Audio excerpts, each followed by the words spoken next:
I still feel some defaults, I keep going with the 80. So when it's still not very smooth, I use still the 80 until the end. And then when the surface feels perfect to me, I'm actually gonna polish it with the water and the water sandpaper. So You use special water or tap water or just tap water. just some? Even water from the sea can be good. Like just water. The water function is to evacuate the dust, so it's more efficient. If you take the dust out, when you sand, you are more efficient because you don't sand on the dust, especially when you go on the very thin grains. So for when you sand something, and we will talk about the reparation as well, but anything that you can see or touch, you need to go with the 80 or 120.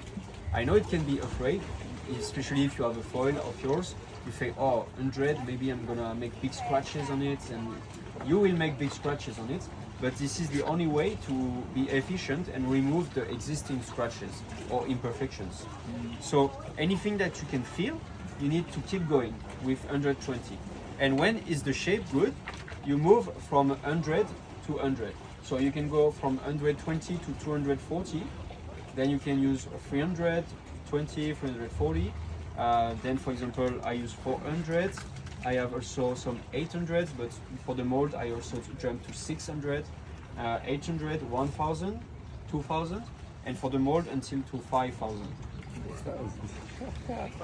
How long you sand on the mold? So This is like an exquisite piece of furniture. yeah. You can spend hours and days on it if you don't do it this way. And I learned that it's very important. The first step is the most important, to sand with the 100 perfectly. Because what happens is that if you let some scratches on it and then you sand with 400, it's not gonna remove it anymore.